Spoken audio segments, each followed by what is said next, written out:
नमस्कार। आप सभी का हार्दिक स्वागत है आपके अपने YouTube चैनल भक्ति कथा ऑफिशियल पर। गुप्त नवरात्रि के पावन अवसर पर आज हम आपको सुनाने जा रहे हैं एक अत्यंत भावुक, प्रेरणादायक और आस्था से भरी कथा। माँ तारा, सत्यवादी राजा हरिश्चंद्र और उनकी पत्नी तारामती की कथा। यह कथा केवल भक्ति की नहीं बल्कि त्याग, सत्य, धैर्य और माँ तारा की करुणा का दिव्य प्रमाण है। प्राचीन काल में अयोध्या में राजा हरिश्चंद्र नाम के एक प्रतापी और सत्यवादी राजा राज्य करते थे।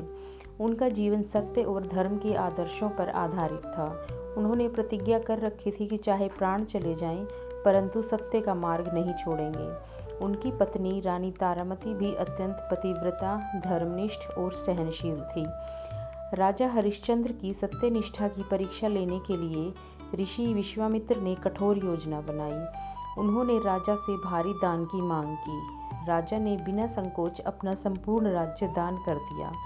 जब दान पूरा न हो सका तब राजा ने स्वयं को और अपनी पत्नी व पुत्र को दासत्व में बेच दिया, लेकिन सत्य से विचलित नहीं हुए। अंततः राजा हरिश्चंद्र काशी पहुँचे, जहाँ उन्होंने शमशान में चांडाल का कार्य स्वीकार किया। वहीं रानी तारामती को नगर में सेविका का जीवन जीना पड़ा। कभी राजमहलों में रहने वाले राजा रानी अब अत्यंत दयनीय अवस्था में थे, फिर भी उनके मुख से कभी असत्य नहीं निकला। दैवयोग से राजा और रानी के पुत्र रोहिताश की सर्पदंश से मृत्यु हो गई।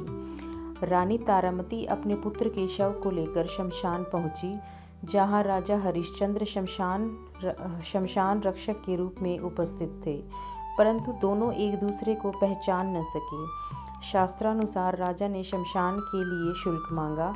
रानी तारामती ने अपने आभूषण उतार दिए, परंतु कर पूरा नहीं हुआ। राजा हरिश्चंद्र ने धर्म का पालन करते हुए कहा कि जब तक शमशान कर पूरा नहीं होगा, अंतिम संस्कार नहीं हो सकता। तब रानी तारामती ने अत्यंत पीड़ा के साथ कहा कि वे स्वयं को बेचकर कर अदा कर देंगी। यह सुनकर राजा हरिश्चंद्र की हृदय विदीर्ण हो गया, परंतु वे सत्य और नियम से विचलित नहीं हुए। जब सत्य, त्याग और पीड़ा अपनी चरम सीमा पर पहुंच गए, तब माँ तारा महाविद्या प्रकट हुई। माँ तारा ने अपने करुणामयी स्वरूप में राजा हरिश्चंद्र और रानी तारामती को दर्शन दिए। उनकी दिव्य दृष्टि पड़ते ही शमशान प्रकाश से भर गया और वातावरण दिव्य हो उठा। माँ तारा ने राजा हरिश्चंद्र की सत्यनिष्ठा की प्रशंसा की और कहा कि यही सत्य संसार का सबसे बड़ा धर्म है। उसी क्षण ऋषि विश्वामित्र भी प्रकट हुए और उन्होंने स्वीकार किया कि यह सब एक परीक्षा थी। माँ तारा के आशीर्वाद से रोहिताश पुनः जीवित हो गए, राजा को राज्य वापस मिला और तारामती का दुख समाप्त हुआ। माँ तारा ने कहा कि जो मनुष्य सत्य, धैर्य और करुणा के मार्ग पर चलता है, उसकी रक्षा स्वयं महाशक्ति करती है। संकट चाहे कितना भी गहरा क्यों ना हो, माँ तारा अपने भक्तों को संसार रूपी सागर से अवश्य पार लगाती हैं।